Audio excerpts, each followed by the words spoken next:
Ya, grabando. Ya, mis hermanos, vamos a comenzar la clase el día de hoy. Eh, Vamos a pedirle al Señor la dirección. Vamos a hacer una clase breve. Vamos a hablar exclusivamente hoy día del libro de Jeremías. Yo le había dicho, me imagino que tuvieron ahí un receso largo, casi 3 semanas, como para poder retomar la lectura y ponerse al día con la lectura de los demás profetas. De, de todos los libros proféticos, Jeremías eh, debe ser el más largo, me parece que en extensión de capítulos sí, y cada capítulo es bastante extenso, entonces había que darse el tiempo eh, de poder estudiar eso, ¿ya? Así que espero que hayan podido leer el libro de Jeremías. Vamos a orar y vamos a pedirle al Señor la dirección. Señor, te damos gracias por esta clase, gracias por este tiempo. Gracias, Señor, porque tú nos das la vida, nos das la salud, nos diste, Señor, el descanso también. Gracias por abrirnos, Señor, esta puerta.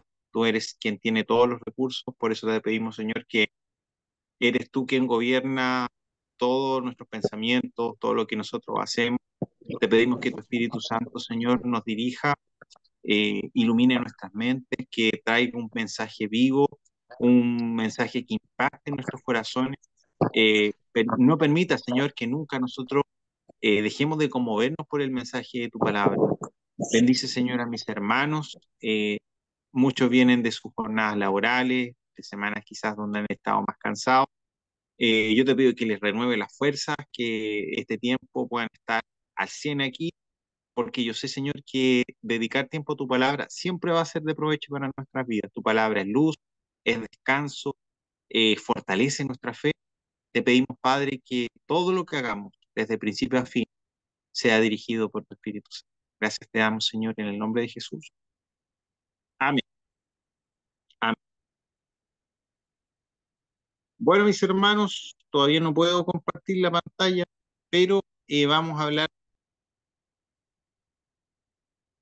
a grandes rasgos lo que es el libro de Jeremías. ¿Qué podemos decir de Jeremías? A ver, voy a ir haciendo algunas preguntas sencillas y ahí ustedes me van a responder. ¿Saben más o menos, hermano, cuánto... Ah, espérenme, estoy conectado en dos computadores.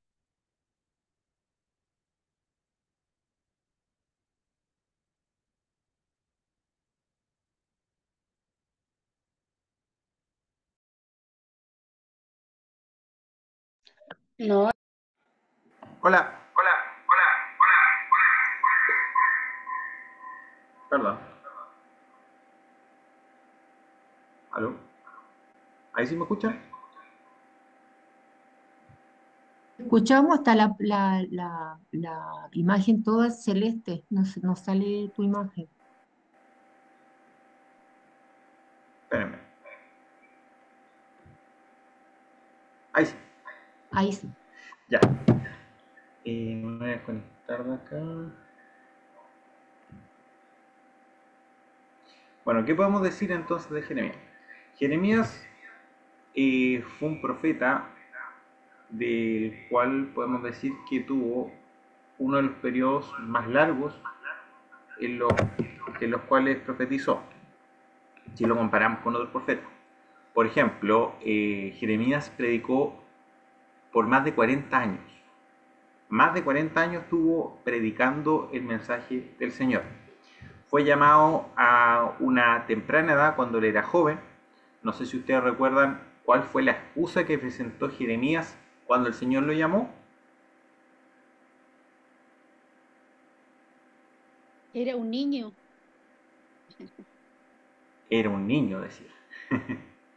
No era tan chico, pero de todas maneras, eh, él tenía cierto este problema y se veía como no capacitado, ¿verdad?, para estar delante del Señor. ¿Cuál es el argumento que le presenta el Señor a Jeremías para que comience su ministerio?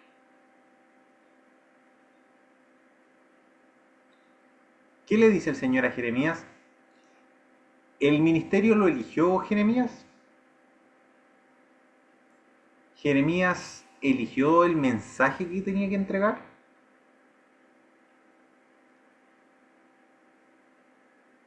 Dice la palabra del Señor que antes que se formase en el vientre de su madre, Dios ya lo había escogido y lo había dado por profeta a su nación, ¿verdad? ¿En qué reino fue que predicó Jeremías? ¿Estamos hablando del reino del norte, Israel, o el reino del sur, Judá? En En el Judá. reino. Le leí los labios a la hermana Erika. Muy bien. En Judá. Perfecto.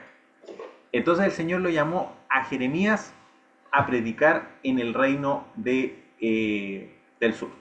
¿Saben más o menos cuántos reyes pasaron durante el ministerio de Jeremías?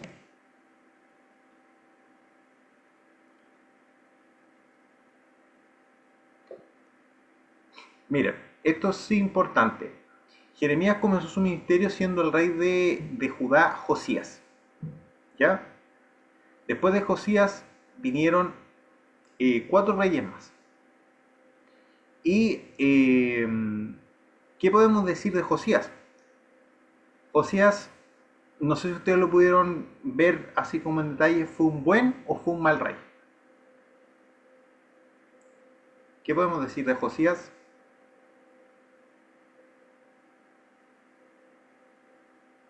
Fue un buen rey. Josías fue un buen rey. ¿Por qué fue un buen rey? Porque Josías quiso hacer una reforma en Israel, una reforma grande. Entonces, ¿qué hizo Josías para reformar, para la reforma? Recordemos que eh, Josías fue súper importante en preservar la línea mesiánica, ¿ya? Recordemos que Jesucristo viene de Judá, de la tribu de Judá que es del sur. Y hubo un periodo en que la línea mesiánica prácticamente se perdió. Y Josías tuvo que comenzar a gobernar muy niño eh, porque ya no quedaban herederos, ya él prácticamente lo tuvieron que esconder para que pudiera, para que no lo mataran. Esa es la verdad. Entonces Josías, ¿qué hace? Va a los lugares altos. Siempre en el Antiguo Testamento los lugares altos son condenados. ¿Por qué? Porque en los lugares altos los paganos celebraban sus cultos allí. ¿Sí? Vamos a ver más adelante que los lugares altos hacían cosas aberrantes. Incluso Jeremías nos da a entender que en este periodo la gente sacrificaba hasta sus hijos. ¿Sí? Y el profeta Jeremías condena eso. El infanticidio se celebraba en esos lugares altos. Se mataban animales, se mataban personas, incluso hasta sus propios hijos, para celebrar culto a los dioses paganos. Entonces Josías hizo una gran reforma, derribó todo aquello, pero ¿qué pasó? Josías muere y su sucesor, a los 3 meses de la muerte de Josías, ya se había restablecido el culto en los lugares altos. Entonces, ¿qué podemos decir de esto? La reforma que realizó Josías no fue una reforma, por decirlo así, profunda. ¿Sí? Él tuvo las mejores intenciones. Ahora, a mí me gustaría que nosotros hiciéramos más que relatar la historia de lo que pasó en el reinado de Jeremías. Podemos decir que me gustaría hacer un análisis más allá del relato de la historia. ¿Por qué creen ustedes que las reformas de Josías fracasaron?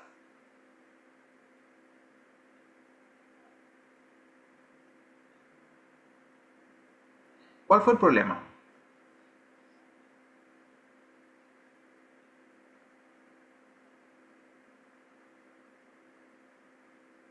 Pastor Estrella. Sí, yo, bueno, por la influencia que tuvo el rey anterior a Josías, eh, que implantó fuertemente la idolatría en el pueblo, aunque Josías hizo todo lo que pudo para reformar eh, ese tipo de prácticas idólatras, paganismo y todo eso, fue insuficiente, porque ya estaba como arraigado en el alma del pueblo de Israel la idolatría. Muy bien, o sea, Josías acabó con los lugares donde se celebraba y se daba cultos paganos. Trató de acabar con la idolatría. Pero el problema de la idolatría en la nación no eran los lugares altos. Como dijo la pastora, ¿dónde estaba el real problema en la nación de Judá? La idolatría, el paganismo quedó en la raíz del corazón. Y si me paso a otro profeta, que seguramente lo vamos a ver en la otra clase, Ezequiel, ¿quién nos dice? Me voy a saltar al otro libro, pero no importa. ¿Cuál era la condición? La condición para que la nación de Dios pudiese cumplir el mandato de Dios. Porque la ley no cambia, hermano. En el Antiguo y el Nuevo Testamento, el decálogo, por decirlo así, nosotros también lo tenemos que cumplir. ¿Cuál es el primero y gran mandamiento? Amar a Dios, ¿verdad? Pero para poder cumplir con la ley de Dios, ¿qué era necesario? Debía haber un cambio de corazón. El cambio viene de adentro hacia afuera. Josías, teniendo la mejor intención, y quizás él sí lo tenía en su corazón, quizás por eso fue movido a derribar los lugares altos, pero no pudo traspasar eso a la nación, porque la nación de fachada cambió, derribaron los lugares altos, pero no cambió su corazón. Por lo tanto, una vez sale Josías, donde ya no están obligados, ¿cierto?, a obedecer a Dios por decreto real, ellos vuelven a armar sus lugares altos y vuelven a celebrar sus cultos paganos y a hacer un montón de adoraciones. Pastora. Voy a aportar con el texto de Ezequiel cortito. Aquí ¿Sí? dice, en Ezequiel, capítulo 11, versículo 19. Aquí, y les daré les daré un corazón y un espíritu nuevo. Pondré dentro de ellos y quitaré el corazón de piedra de en medio de su carne y les daré un corazón de carne para que anden en mis ordenanzas y guarden mis decretos y los cumplan y me sean por pueblo y yo sea a ellos por Dios. Es decir, era tan duro el corazón que él lo ilustra con una piedra, un corazón de piedra que es insensible. Entonces, a mí lo que me llama mucho de la atención de Jeremías es que a él le toca la profecía en un tiempo bastante difícil, donde él iba a ser Sí. insultado, traicionado. El profeta llorón, o sea, había que estar bien preparado para la misión que se le estaba dando a Jeremías, bien parado en Dios, decía, una comunión impresionante, porque a él le va a tocar un ministerio muy difícil, muy duro completamente. Perfecto, mira. Y me voy a adentrarme un poquito en este punto.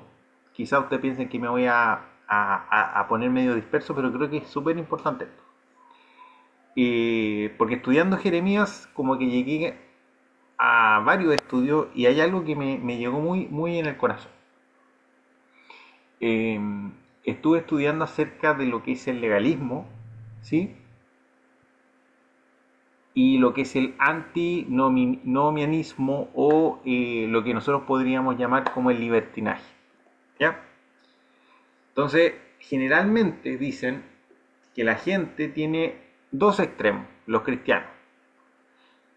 No digo que todos, pero nosotros es muy fácil irse por alguno de esos extremos.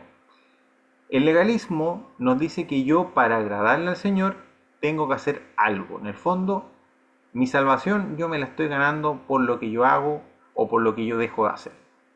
Legalismo. El libertinaje dice todo lo contrario. Da lo mismo lo que yo haga, ¿cierto? Puedo hacer lo que yo quiera, total, Dios me ama y de alguna manera me va a aceptar.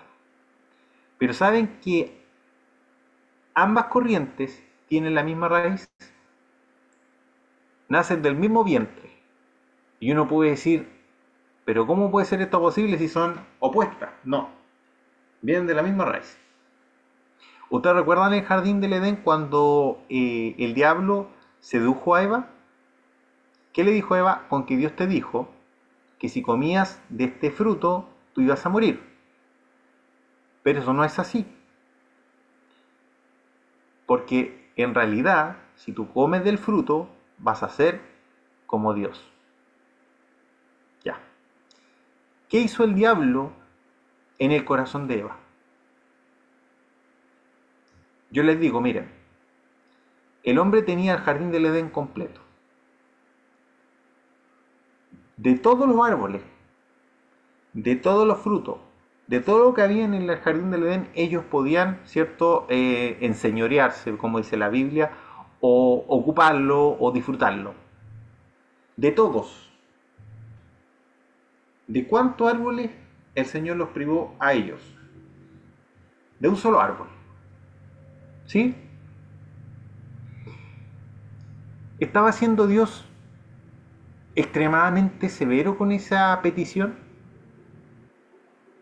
¿Estaba exagerando Dios, limitando al hombre de comer de un solo fruto?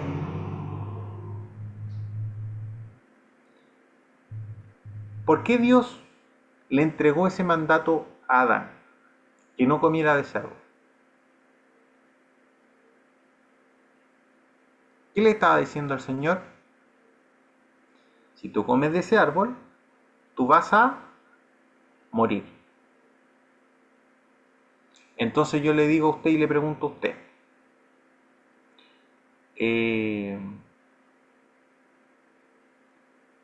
creo que todos los que están conectados están casados. Si ustedes ven que su esposo o esposa está haciendo algo, ¿sí?, o está llevando una acción que está atentando contra su propia vida, y usted ama a esa persona, ¿usted no le va a decir nada? ¿Usted le va a favorecer que él siga haciendo aquello que lo está matando o que la está matando? Si no hiciera nada usted, ¿está amando a esa persona? ¿Qué piensa usted? No la está amando. Si usted no hace nada, si usted está viendo que algo o alguien está haciendo daño a esa persona y usted no está haciendo nada, usted no está amando a esa persona. Entonces, ¿qué hizo el diablo? Separó el mandato de Dios del corazón de Dios, que es el amor. Porque Dios nos limita cosas y nos prohíbe cosas porque nos ama. Dios no es un policía cósmico severo que anda mirando y diciendo, este se está divirtiendo, entonces, no, yo no quiero que lo pase bien. O este está pasando está demasiado bien en la vida, le voy a mandar problemas porque yo quiero que él sufra solamente. Cada acto de Dios para con nosotros es un acto de amor. ¿Ya? Entonces, el legalista, ¿qué dice? No puede ser que yo no tenga que hacer nada para que Dios me ame. Entonces yo cumplo con sus ordenanzas para que Dios me ame. Un ejemplo claro está en el hijo pródigo. El hijo pródigo, cierto, se gasta todo y en algún momento dice, voy a ir donde mi padre y le diré, Padre, he pecado contra el cielo y contra ti, ya no soy digno de ser llamado tu hijo. Hasta ahí perfecto. Una palabra de arrepentimiento y gratitud. Pero ¿qué dice el hijo pródigo? Hazme como uno de tus jornaleros. Entonces, ¿qué le está diciendo? Ahora que la embarré, para ganarme tu favor, yo voy a ser tratado como un jornalero para que tú me puedas recibir. Eso es legalismo. Yo escuché un estudio relacionado a esto, que lo encontré súper bueno, y esa es la raíz también por qué no hubo un cambio en la nación de Israel. Estamos en eso, acuérdense. Dejamos los lugares altos, pero ¿por qué? No porque amaban al Señor de corazón, sino porque había un decreto, algo que los obligó a hacerlo. Tengo que hacerlo. Entonces, mire, ¿a usted no le ha pasado un día que se levanta a las 5 de la mañana con un ferviente clamor en su corazón, ora en la mañana? Quizás ese día Dios pone en su corazón el hacer un ayuno y justo ese día, que usted está así como bien, le toca, no sé, predicar o hacer alguna clase. ¿Y qué nos dice nuestro corazón legalista? Hoy día Dios me tiene que usar. ¿Por qué? Porque oré más, porque ayuné. Ese es el legalista que está dentro de nosotros, que nos dice, Dios me va a usar porque yo hice algo. Y no es así. No es una condición. A eso es lo que yo voy. No estoy diciendo que no ore y que no ayune, por favor. Ya. No lo entiendas así. Ahora vámonos para el otro extremo. El otro extremo que dice.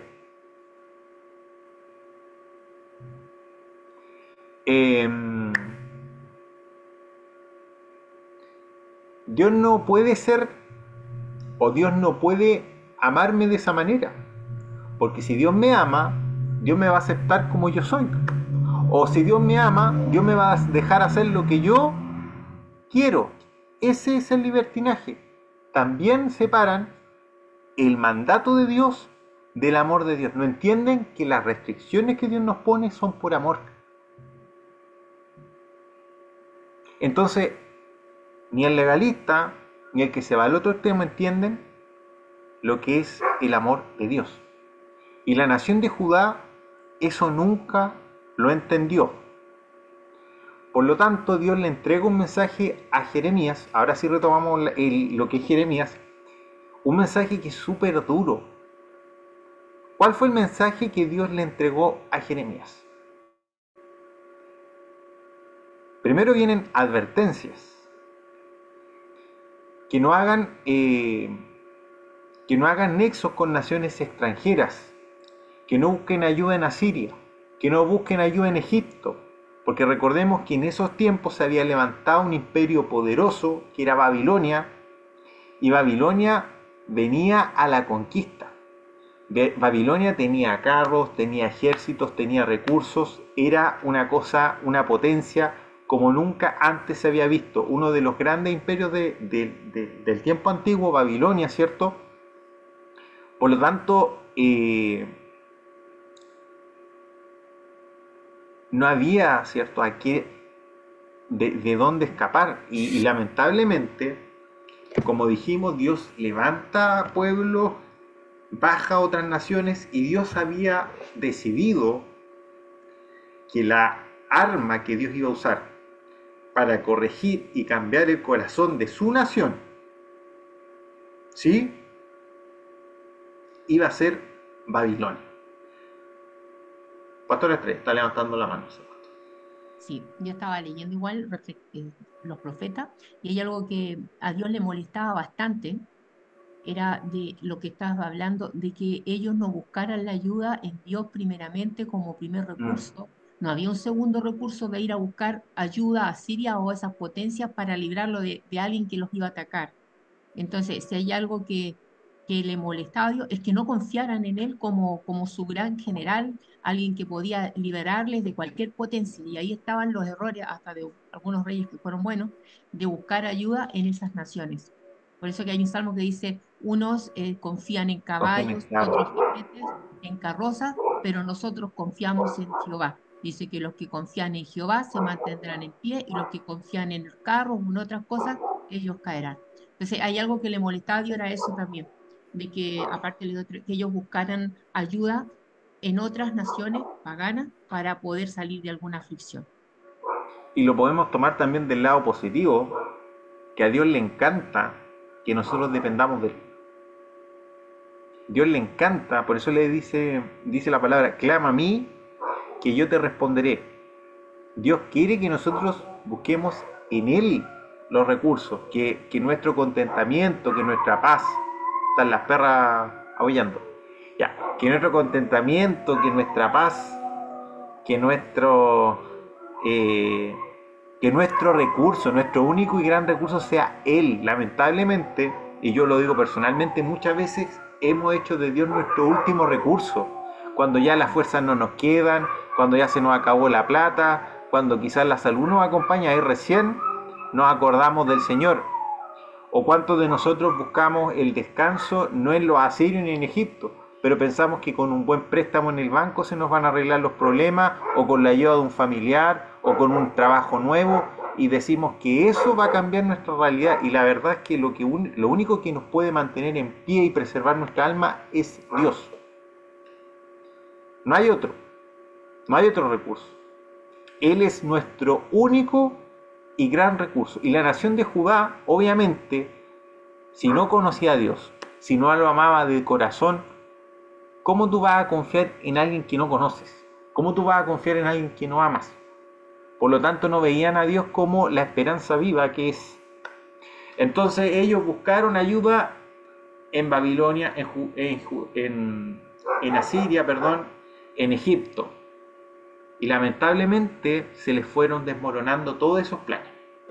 ¿Qué decía nuestro hermano Boris? La hermana Yasna dice acá: de la misma forma Dios hoy en día es que confiemos plenamente en Él. Amén, así es. Ya. Entonces, ¿cuál es el problema de Jeremías? Jeremías tuvo que predicarle a sus amigos, a sus vecinos. Imagínense decirle: ¿sabes qué va a pasar? Va a venir una nación extranjera, va a destruir todo, no va a quedar aquí una piedra parada, y ustedes van a ser exiliados, van a salir de aquí, porque Dios está hastiado de su insolencia. Me encanta ese pasaje que dice: ¿cuál era el gran problema que tenía la nación de Israel? Dice que dejaron de buscarlo a Él, a Dios, que es la fuente de agua viva, y cavaron para sí cisternas rotas. Buscaron el recurso, buscaron el socorro fuera de Dios. Pensaron que fuera de Dios ellos podían construir un proyecto. Y la palabra de Dios dice que en vano trabajan los edificadores si Dios no está ahí en la obra. Podemos hacer muchas cosas. Podemos tener un gran ejército, como muchos reyes de Judá y de Israel pensaron que eso iba a preservar, ¿cierto?, su nación. Podemos acumular mucho oro, podemos tener mucho comercio, podemos tener un buen trabajo, podemos tener salud, pero si Dios no quiere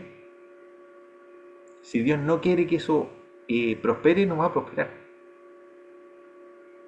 Lamentablemente la nación de Israel, la nación de Judá tuvieron que aprender a los porrazos. ¿Y qué pasó? Se cumplió lo que el Señor había dicho. El Señor les dijo que vendría una nación. Ahora el problema es que Jeremías se enfrentó a oposición no solo en la nación. Hubo muchos profetas en aquel tiempo. Muchos profetas que profetizaban y hablaban supuestamente de parte del Señor. ¿Y qué le decían a la nación? No se preocupen.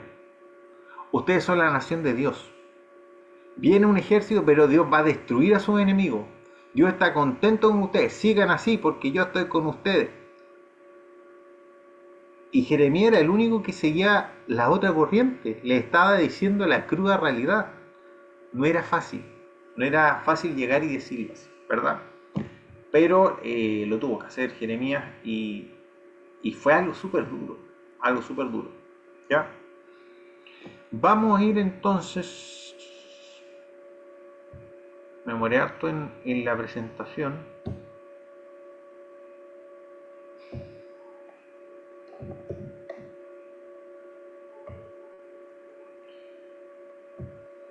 Marco, Pastor, sí, mira, buenas tardes, hermano. Uno de los temas también que a mí me llamó profundamente la atención es que Jeremías tampoco no se la llevó gratis, tuvo que pagar un gran precio. De hecho, era como Marco nos estaba relatando que la nación de Israel iba a recibir un mensaje tan duro de parte de Dios por la idolatría y por todo lo malo que ellos estaban haciendo, que a Jeremías el Señor en el fondo le prohibió que tuviese esposa. O sea, el profeta también pagó un precio también alto por la situación, porque a él lo iban a perseguir. Y bueno, ahí vemos, digamos, por qué a él se le dice el profeta llorón. Entonces, él también pagó un alto precio, digamos, por su ministerio que el Señor le había entregado. Gracias, Marquito. ¿no? Y como dice el pastor, ¿a quién le va a gustar decirle a sus vecinos, a sus amigos, ¿sabes qué? todo el país va a ser destruido. eh, Todos los proyectos, lo que conlleva una invasión. Recordemos que en Lamentaciones de Jeremías dice que las mamás tuvieron que comerse a los bebés porque tuvieron hambre. Los sitiaron, no fue un año, fueron 2, fueron 3 años que no tuvieron recursos, no tenían comida, eh, empobrecidos. Después, poco a poco, todos los comenzaron a deportar, ¿cierto?, a Babilonia. Dice la palabra del Señor que ellos colgaron incluso sus arpas, sus instrumentos, porque estaban de luto, o sea, vivieron una tragedia nacional. Fue algo horrible. Saquearon, ¿cierto? Destruyeron el templo, se llevaron todos los recursos. eh, bueno, la crudeza de la guerra también, donde incluso mujeres eran abusadas, mataron niños. Fue horrible, o sea, lo que se vivió fue terrible. Pero a lo que yo quiero llegar también es que detrás de todo esto, dice, ¡ay, pero qué terrible! ¿Qué tuvo que hacer el Señor con la casa de Israel?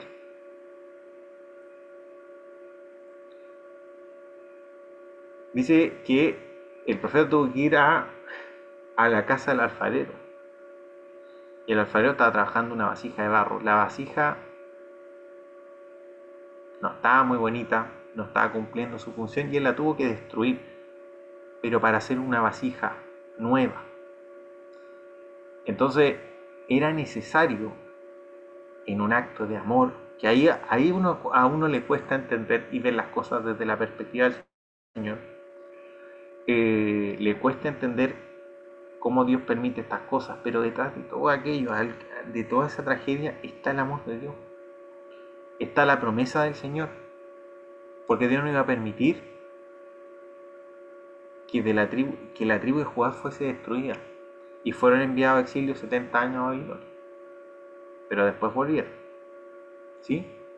Bueno, ¿quién escribió el libro de Jeremías? Jeremías, bueno, el autor es Jeremías, pero el que escribió por decirlo así, de su letra, Jeremías tenía un secretario que era Baruch, ¿ya? Entonces hay partes que dicen que la escribió directamente Jeremías y otras que fueron dictadas a su escriba, que era Baruch, ¿ya? El periodo aproximadamente que comprende Jeremías es el 604 al 580. Recordemos que en el 586 fue destruida Jerusalén, la capital del reino de Judá. Fue escrito al reino de Judá. Recordemos que ya en este periodo Israel o Efraín, la nación del norte, ya había sido completamente destruida. Y fue escrita en la ciudad de Jerusalén. Ya. Vamos bien.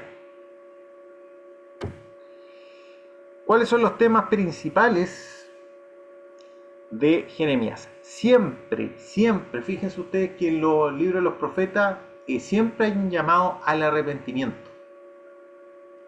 Antes del juicio viene siempre un llamado al arrepentimiento. Dios llama a la nación a arrepentirse porque había que evitar un juicio que era inminente.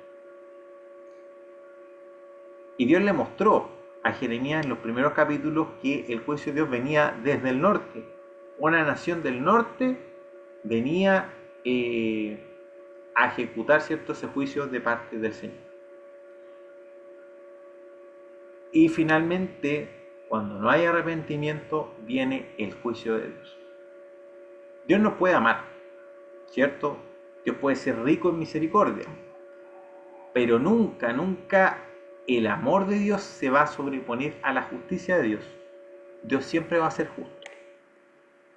Dios siempre va a ser santo.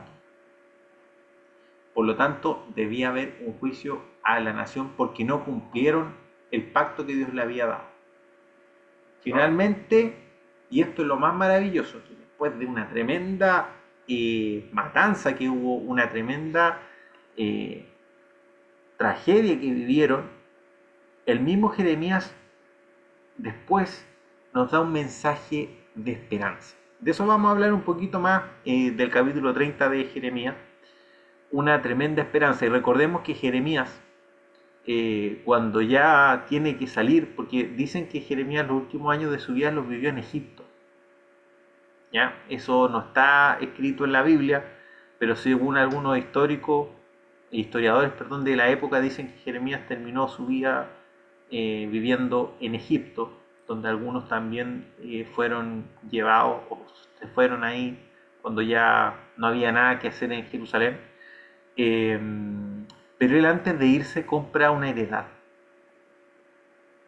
Quien en su sano juicio compraría un terreno en una ciudad que está destruida, ¿sí? Pero también ahí hay un acto simbólico donde el Señor les deja claro que si los va a destruir no va a ser para desaparecerlo de la faz de la tierra, sino que después de un tiempo Dios los volvía a restaurar, y quedaba como testimonio esa heredad que compró Jeremías en aquella tierra. Bueno,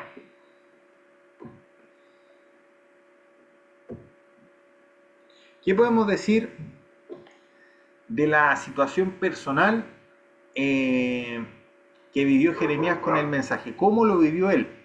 Primero vemos que en el ministerio de Jeremías hay un esfuerzo final de Dios para salvar a Jerusalén. ¿Sí? Y aquí también podemos ver el corazón del Señor. Dice la palabra de Dios que Dios no quiere que ninguno, en el corazón de Dios está que ninguno se pierda, sino que todos procedamos al arrepentimiento. Y esa fue la oportunidad que tuvo en la nación de Dios. Dice la palabra, bueno, sabemos que Jeremías vivió al menos unos 100 años después del profeta Isaías. Isaías había salvado a Jerusalén de Asiria, ¿sí? Él también entregó un mensaje de arrepentimiento, y la nación, de alguna u otra forma, Judá tuvo reyes buenos y reyes malos, pero de alguna forma Dios logró preservar, ¿cierto?, la nación de Asiria.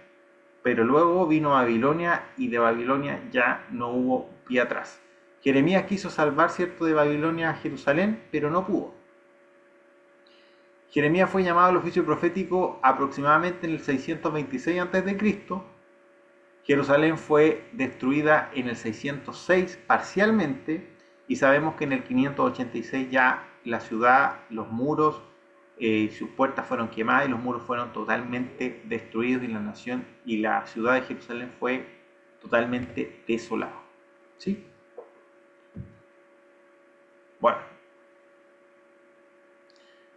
tenemos las temáticas más o menos de lo que se va tratando el mensaje de Jeremías a través de cada capítulo de Jeremías. Primero podemos decir que el primer mensaje que entrega a Jeremías es que Judá será destruida por Babilonia, que es una nación extranjera que saldrá victoriosa. Segundo, si Judá se aparta de su maldad, de alguna manera Dios la salvará de ser destruida por Babilonia. Después dice, más adelante, cuando ya no parece quedar esperanza de arrepentimiento en Judá, si tan solamente por vía de conveniencia política se somete a Babilonia, Judá se salvará de ser destruido. O sea, incluso ya Jeremías le decía, pucha, por último,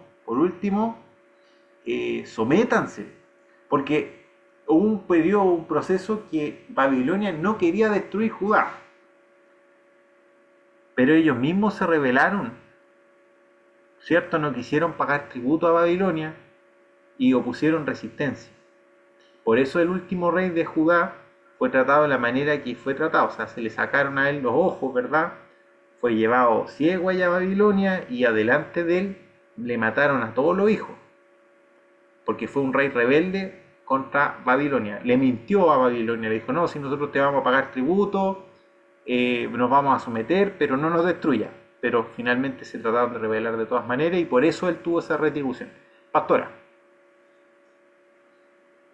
Hay un texto, porque él está llamando al arrepentimiento, un texto que siempre me ha llamado la atención, que también ha sido tergiversado en la actualidad. Dice, así ha dicho Jehová, dice Jeremías, paraos en los caminos y mirad y preguntad por las sendas antiguas, cuál sea el buen camino, y andad por él, y hallaréis descanso para vuestra alma. Hay un llamado, ¿cierto?, al arrepentimiento.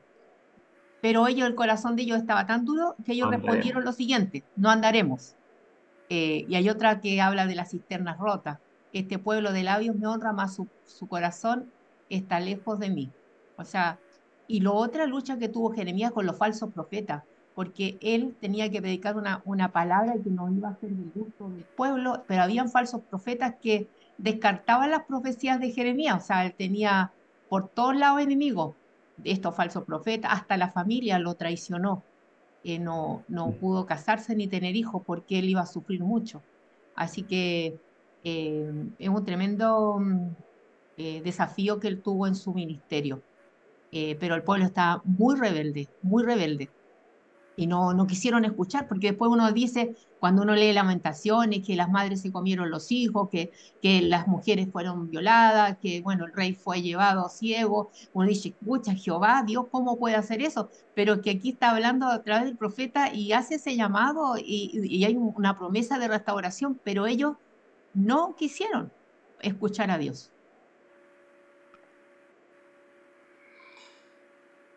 Y uno ve tanta advertencia y tanto mensaje y dice, ¿habrá sido culpa del Señor?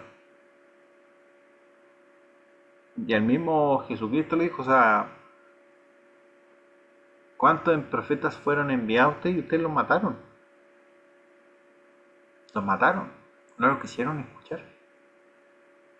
Entonces, si hay advertencia y la gente no obedece, ¿es culpa de Dios entonces la destrucción? Bueno, bueno, dice que el cuarto punto, Judá, bueno, destruida Judá, se recuperará, sin embargo, aún regirá el mundo, porque había una promesa. ¿Recuerdan que decía el pacto davídico? Que Dios iba a preservar, ¿cierto? Esa raíz de ese linaje vendría uno que iba a perpetuar el trono de David para siempre. Y se cumple la promesa del Señor. A pesar de todo esto, lo que está pasando, que ya aquí el panorama se ve bastante oscuro y difícil para la nación de Judá. Y finalmente, obviamente, porque aquí el cuestionamiento, ¿se acuerdan de algunos profetas? ¿Cómo Dios permite que una nación extranjera someta a la nación, la destruya y no pase nada? No, también rige la justicia de Dios contra Babilonia. La estructura de Judá será destruida ella misma para no volver a levantarse jamás. Esto también había que tener una visión poderosa, porque en esos tiempos Babilonia venía, pero es como decir hoy día Estados Unidos va a desaparecer y no va a haber vestigio de Estados Unidos. La gran potencia mundial, así como ustedes la ven, va a dejar de existir. Entonces era un mensaje bastante revolucionario para la época, ¿ya? Entonces,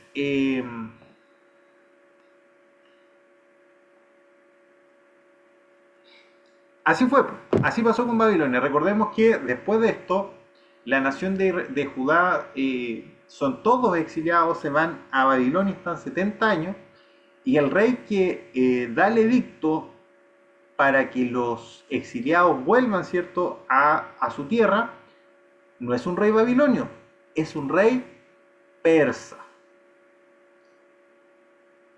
Si Dios quiere, nos quedan 2 clases más. Tenemos que ver Ezequiel y también vamos a ver Daniel. Cuando veamos Daniel vamos a hablar un poquito más de esto en profundidad, ¿cierto? ¿Qué pasa con el panorama bíblico y con las naciones y los imperios que se están moviendo en este tiempo? Pero son los persas, ¿verdad?, los que acaban de una manera súper fácil, en la verdad. Así como de un día para otro, chao Babilonia, aparece Persia. Porque es Dios quien levanta naciones, quien baja naciones, y vemos cómo Él se mueve en el panorama general. Y es justo en los 70 años, miren qué casualidad, se da un edicto para que los judíos puedan volver a su tierra. Bueno, ¿cuál es el mayor aporte teológico del libro de Jeremías? Y esto es súper importante. El mayor aporte teológico de Jeremías fue su concepto de un nuevo pacto. ¿Usted es consciente en qué año estamos? Estamos casi 6 siglos antes del nacimiento de Jesucristo. Estamos hablando que estamos en el tiempo de la ley. En los tiempos de Jeremías todavía se mataban animalitos, todavía había un templo, ¿verdad? Todavía habían sacerdotes, y con todo lo que eso conllevaba. Pero Dios estaba aburrido de la religiosidad, de la formalidad y del externalismo. Porque en todo este tiempo que yo le estoy diciendo que en los lugares altos incluso sacrificaban bebés, el templo nunca dejó de operar. O sea, estaban, qué sé yo, el sábado estaban matando animales, ¿cierto? A una deidad, a Baal, y el domingo estaban en el templo sacrificando un animalito. Entonces la gente pensaba que por tener el templo, por tener el tabernáculo, por sacrificar animales, Dios estaba súper contento, porque total, nos estamos congregando, total estamos haciendo lo que tenemos que hacer, pero todo eso era una fachada. ¿Se dan cuenta? No había algo realmente de corazón. Entonces, aquí viene el pasaje maravilloso, Jeremías 31, 33.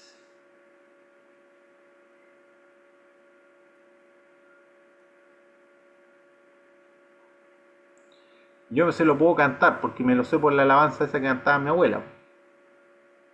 Una vez a la pastora le pasó en una prueba, ¿cierto? En el Instituto Bíblico y le preguntaron.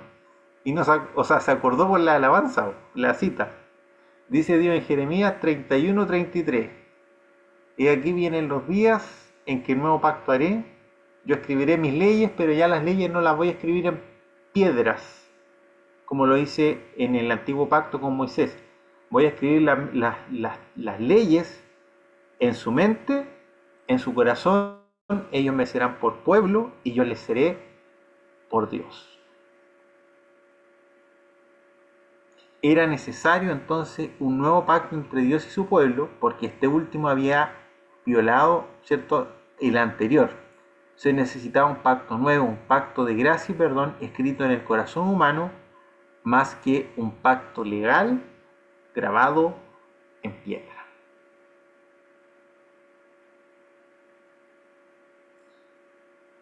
Y este es creo yo, el mayor aporte teológico de Jeremías, porque nos habla del nuevo pacto. Así como Isaías nos habla de este siervo sufriente que iba a venir, ¿cierto?, a morir por el pecado de nosotros, que por sus llagas nosotros íbamos a ser curados, que la culpa la iba a llevar él sobre sus hombros, él iba a pagar, ¿cierto?, con su vida por nuestro pecado. Jeremías nos habla del nuevo pacto, y creo que es algo maravilloso.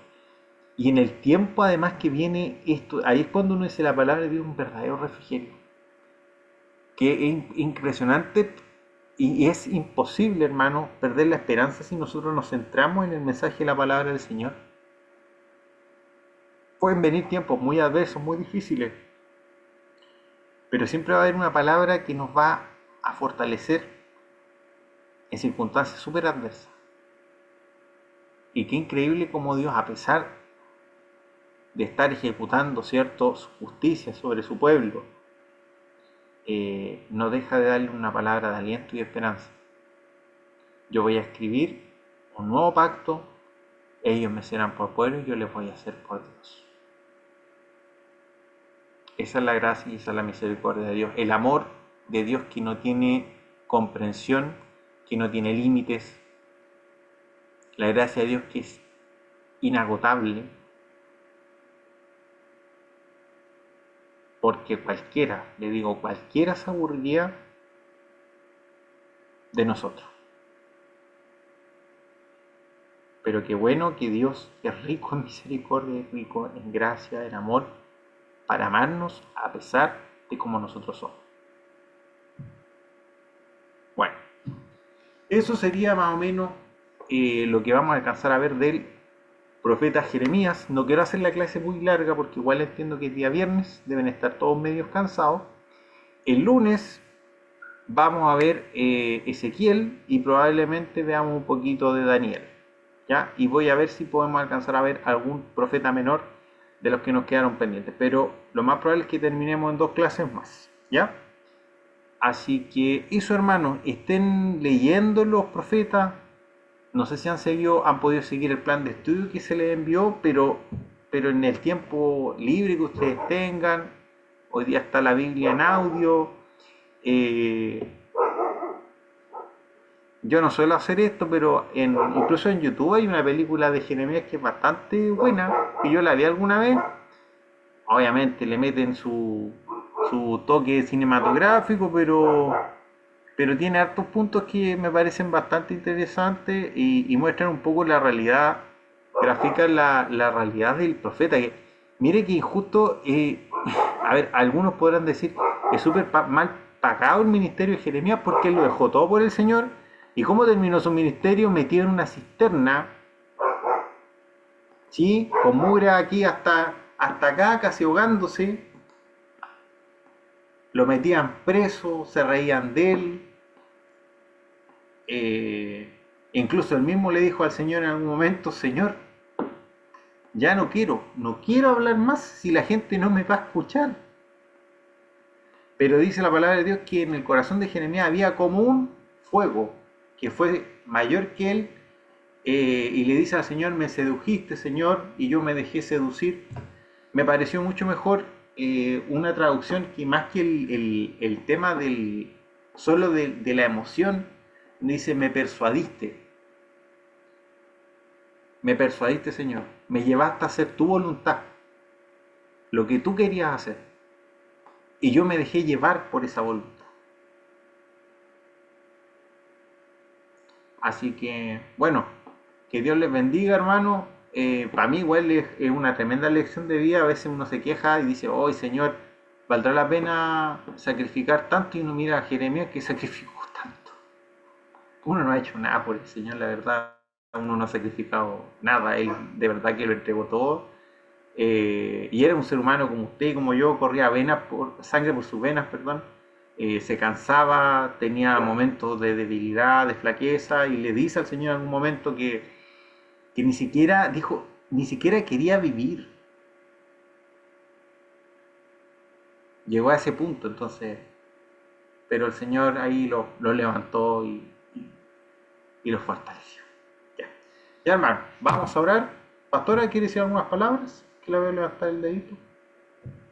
Sí, de no leer una porción nomás de Jeremías chiquita, ¿Ya? que increíblemente este pueblo lo iba a pasar súper mal en Babilonia, pero a Jeremías se le da una palabra que iba a ser para que después cuando pasara el tiempo ellos lo iban a leer.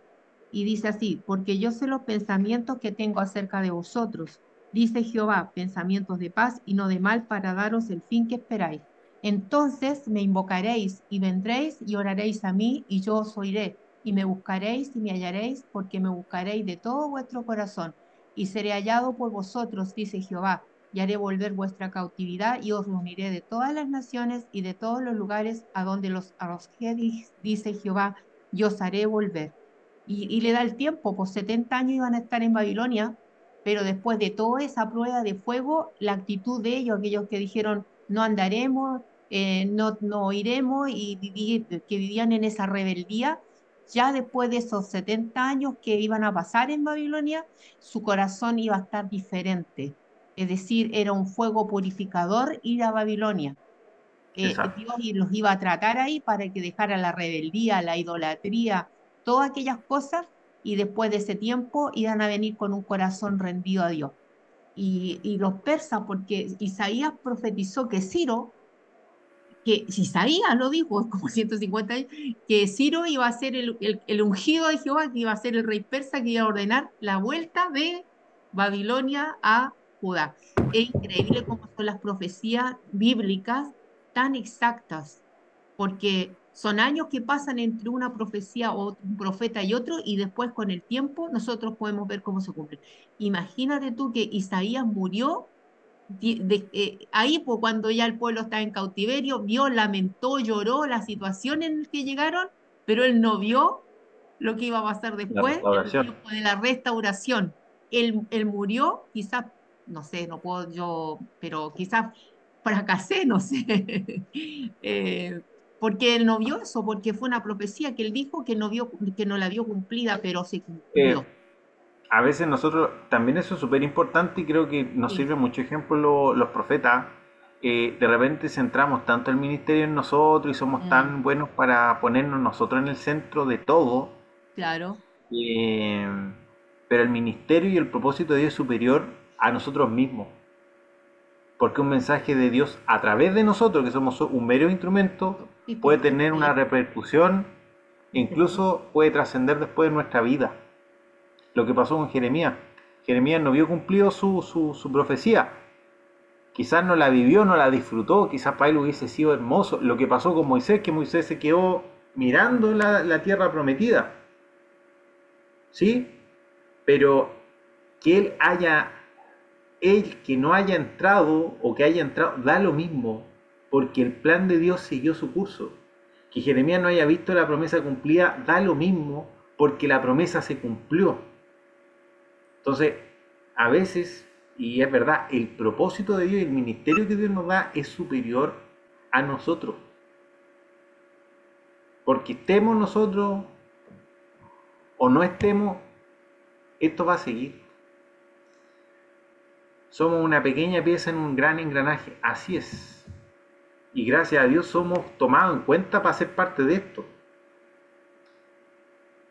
Pero no somos, como dicen ahí en los típicos de los funerales, dicen todo, no somos nada. Ahí recién la gente toma conciencia de que el hombre un día es y otro día no es. Nos creemos tan importantes por logros, por recursos que tenemos, y en la tumba no nos llevamos nada de eso. Ahí queda todo. Ya. Pastora, despídanos con una oración. sí. Yo voy a tratar Ay, de subir el video. Me habló mi hermano Jorge igual que no iba a poder estar y como les digo, lo voy a hacer también porque entiendo y le agradezco hermano la comprensión. Yo tuve un problema el lunes por motivos de trabajo, no pude conectarme a la clase, por eso decidimos hacer la clase por esta semana el día viernes. Pero el lunes vamos a estar ya retomando nuestro horario habitual. Que Dios les bendiga.